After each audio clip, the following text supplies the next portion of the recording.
My ex-wife came back thinking I still missed her, until her best friend walked out, smiling. She showed up on a Tuesday, no warning, no message, just her shadow stretching across my porch like a ghost that forgot it was supposed to stay dead. "Hi," she said softly, like the word itself could undo 2 years of silence. The way she looked at me, it wasn't guilt, it was nostalgia, like I was a memory she wanted to touch again. I didn't invite her in at first. I stood there, framed by the door, my hand on the edge, not holding it open, just holding it still. Then she smiled. That same careful, practiced smile that once fooled me into believing love could survive lies. "I was just in the neighborhood," she said. I almost laughed. My house was 3 towns away from the life she left me for.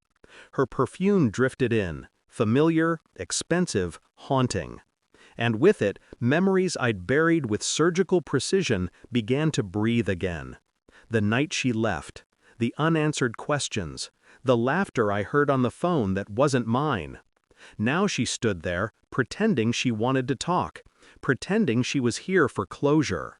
But the tremor in her hand as she tucked her hair behind her ear told me something else. She wasn't here for peace. She was here because she thought I still missed her. And maybe I would have if her best friend hadn't texted me 3 hours earlier. "She's coming. Act surprised." I made coffee. For her, black. For me, none. I didn't need caffeine to stay awake. My mind was already too alert, too sharp. She sat across from me like time had been rewound. Her posture, her nervous laugh, it was the same performance, but the stage had changed. "I've been thinking about you," she began, eyes darting from the window to the floor. I made mistakes." Mistakes? That's what she called the affair now. I remembered the night I found out. The midnight text I wasn't supposed to see, the half-whispered call when she thought I was asleep.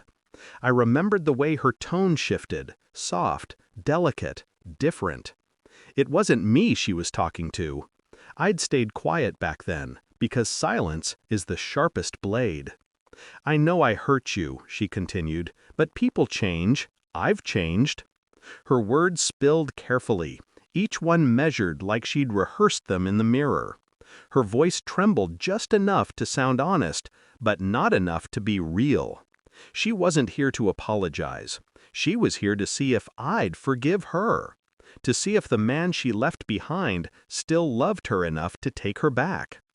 What she didn't know was that her best friend had told me everything 2 nights ago. The affair hadn't ended when she left, it had only changed names. Now the man she cheated with had moved on, to someone younger, richer. And my ex-wife, stripped of her illusions, had nowhere to land. So she came crawling back, to the one man who once called her home. For the next few days I played along. She started visiting often, bringing small gifts, asking how I'd been. I watched her circle the edges of my life again, like a thief pretending to return what she stole. Her eyes searched every corner of my home, every untouched photograph. She was hunting for signs, proof that I was still broken. But all she found were empty frames. She didn't know that I'd already begun rewriting my story without her. Every time she smiled, I thought of the message her best friend, Alina, had sent me the night before. Alina had always been quiet, observant, watching the wreckage from the sidelines. But a week ago, she'd shown up at my doorstep with a folder. Inside were photos, screenshots, bank transfers, hotel receipts, all dated, all detailed. My ex-wife's betrayal laid out like an autopsy report. Alina didn't want forgiveness. She wanted truth, and I wanted precision. So I asked her one question: "Why are you telling me this now?" She smiled, slow and knowing. "Because she thinks she can come back. But she doesn't know who you've become." Now, watching my ex-wife laugh nervously in my kitchen, I realized Alina was right. The game wasn't about revenge anymore. It was about control. I let her talk, let her cry, let her touch my hand once, lightly. I didn't pull away, because nothing disarms a liar faster than kindness they don't deserve. It happened on a Saturday morning. I'd asked her to meet me at the same cafe where she used to meet him. She didn't know I knew. She wore white, the color of innocence, fitting for someone about to drown in her own reflection. We sat across from each other. I slid a small brown envelope across the table. She looked at it, then at me. "What's this?" I didn't answer. Her hands trembled as she opened it. Inside were the photos, the messages, the receipts. Her face drained of color, her lips parted, but no words came out. I watched every flicker of emotion cross her face: shock, fear, denial, and finally, the one I'd waited for, shame.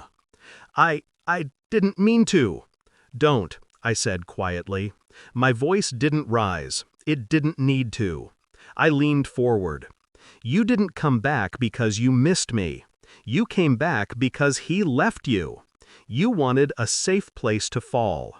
Her tears came fast, but they didn't touch me. "You used to lie so well," I said, almost gently. "Now you can't even pretend convincingly." She reached across the table. "Please, I stood up. Her hand froze mid-air, fingers trembling in silence. As I walked out, I glanced at the window. Across the street, leaning casually against her car, was Alina, watching and smiling. I didn't need to say anything to Alina. She already knew the script. Later that evening, my ex-wife showed up at my house again, tear-stained, desperate, unraveling. "Please," she whispered, "I just want to talk." I let her in. She noticed the wine glasses on the counter. 2. Her eyes followed the trail of soft music to the living room, and there, sitting calmly on the couch, was Alina, wearing the same necklace my ex-wife once flaunted.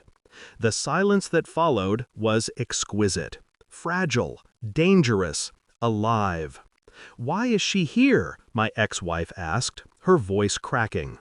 Alina stood up slowly, meeting her gaze. "Because truth deserves witnesses." I turned toward my ex-wife, speaking softly, almost kindly. "You thought I still missed you, but I moved on the day you left."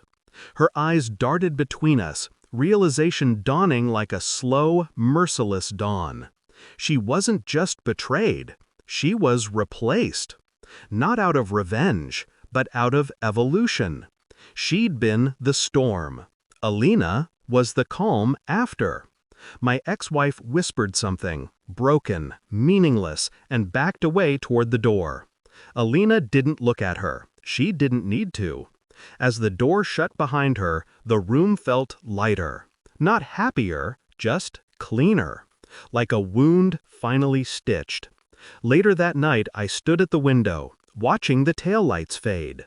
For a long time, I felt nothing. No anger, no victory, no grief. Just quiet. Alina came to stand beside me. She didn't speak. She didn't have to. The world outside was calm, almost indifferent, just as I'd become. I thought about how love used to feel like fire. Now it felt like ash, cool, weightless, free. I turned to her and smiled faintly. "Do you think she'll ever understand?" Alina's answer was simple. "She'll remember the smile." I nodded, and that was enough. Because sometimes revenge isn't about destruction. It's about rebuilding yourself so quietly that the person who broke you can't recognize what you've become.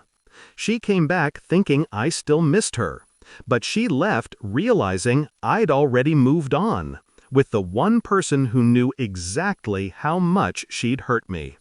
And as the night closed in, I poured another glass of wine, watched Alina's reflection in the window, and let the final thought settle in, cold and certain. How could you do this?